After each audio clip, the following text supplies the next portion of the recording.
lezi zinto zokuthwala umasalamuzi or ukuthakatha into ekhona, ziyaphila lezo zinto, kodwa abaningi abakakholwa ukuthi iyenzeka into enjalo.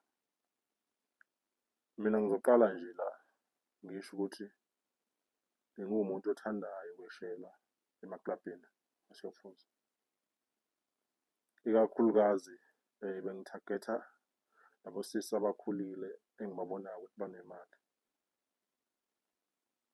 Indaba yaqala la, okusho ukuthi sasikwenye amaklabhu khona la eGoli. Uma sikwenye amaklabhu ngabona lo sisi omuhle nje vele ngibhekile nami ngimbuka, sibele sibukana nje, usethanda ukukhula. Hhayi, kusho ukuthi asondele eduze kwami azi-introduce ukuthi ubani, nami ngizi-introduce. Lokho kwangijabulisa kakhulu ukuthi azele yena lo sisi ngoba mina ngumuntu oziyelayo, ngumuntu wesifazane, kodwa kwabonakalisa ukuthi into yethu izoya phambili ngoba okusho ukuthi naye uyangithanda. Wayezela-ke kanjalo. Sashintshana ngamanamba, wanginikeza eyakhe, nami ngamnikeza eyami kanjalo. Wathi sizoxhumana ngimtshele mase ngizohamba. Hhayi, kusho ukuthi umuntu aphuze, sihambe nabangani bami. Ngikhohlwe yena ngoba umuntu wayesekudlekile kakhulu. Hhayi, kuse ngakusasa ekuseni ngibona ama-missed call amaningi akule namba le eseyiviwe. Kubuye kumina ukuthi inamba ngiyithathe eklabhini. Hhayi, ngiyifonele back azisho ukuthi ubani. Bangathi futhi unokuthetha ukuthi ngihambe ngingamtshelanga ukuthi sengiyahamba. Hhayi, ngixolise-ke, sidlule lapho. Athi ucela siye kwi-date.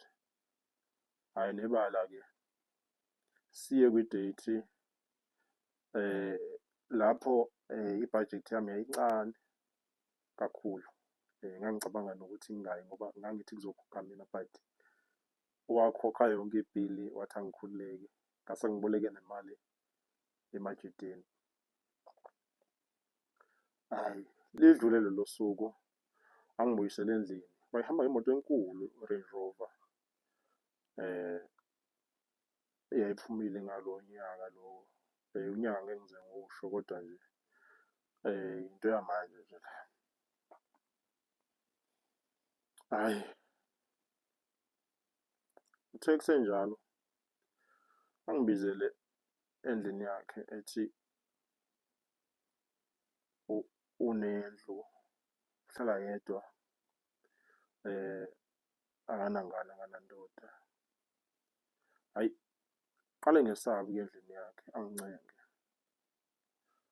Ngigcine sengiyile. Usuku lokuqala engingakusho nje i-night yokuqala, ngafika ngilungisela ukudla sadla, ngageza, ngenza yonke into, ngalala. Angikhumbuli ukuthi kwenzakalani ebusuku ngoba ngaphaphama nje kusekuseni kusile. Ngalala engathi ngifile ngalelo langa. Hhayi, futhi ngibe namahloni ukuthi lo muntu hlampe ubefuna ngimenze something but mina ngalala.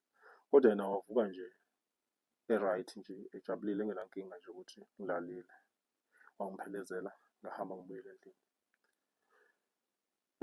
Kuthe-ke ngolunye usuku futhi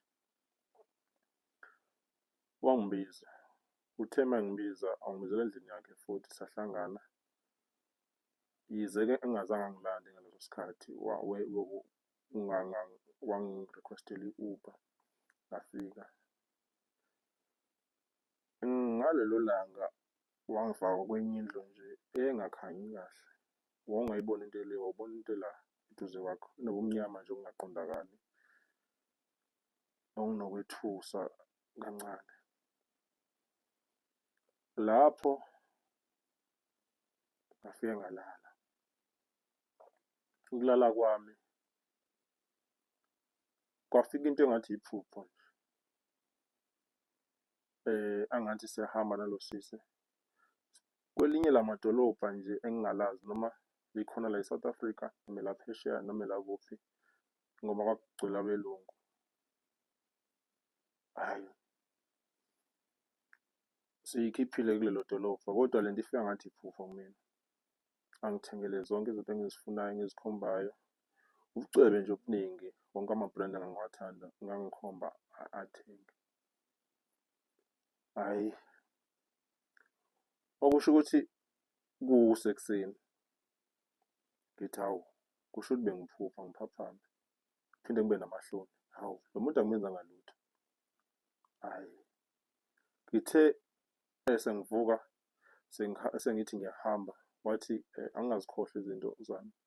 Ngabuza ukuthi eziphi izinto. Wanginikeza izinto lezi ebengingathi ngiphupha siyithenga. Iy'mpahla, ama-necklace, zonke nje izinto zobucwebe wanginikeza. Hhayi, ngasala ngididekile ukuthi ngabe bengiyile lapho bengiphupha noma nje yinto nje engiyibonile ngaphupha ngayo. Hhayi, kudlule lokho. Ngibuye ngolunye usuku. Hhayi, kwenzeke the same thing yokuthi ngifike ngilale singena kule ndlu emnyama. Ngafika nakhona ngalala. Eyi, ilapho kwaba nzima khona-ke kakhulu kulobo busuku ngoba kwaba ngathi sisendaweni eyihlathi inomfula. Nginqunu nayo inqunu.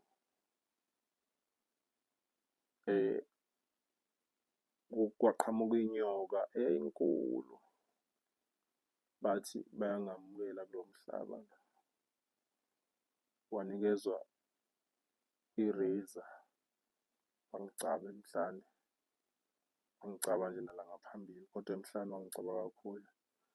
Bathi bayangamukela kulo mhlaba.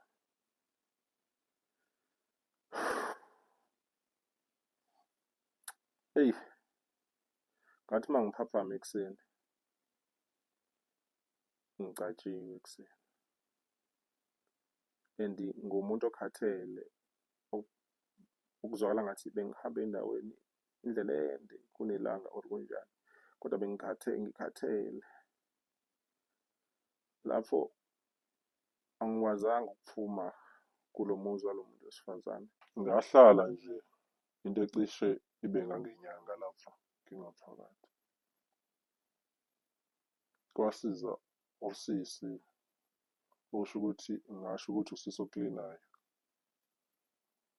ngoba wafika engekho lowo mama. Mina ngangithi lowo mama uma engena ngoba bekuwumuntu ongabi nawo amandla ngisho okusukuma uma sifikile le nto. Hhayi, kusho ukuthi ngibele ngizwe umuntu nje engathi kuyaklinwa la endlini agcine efikile kuleli room engikulona. Ngikhulume naye ngimchazele kanti ngempahla usisi okhulekayo. Ngamchazela wethuka. Wakhuleka ngoba ngathi ngiyazizwa-ke ukuthi ngiyimi manje. Ngiyaqaqeka. Ngaphuma lapho ngoba nalo sisi naye sangasaqhubeka nokulina.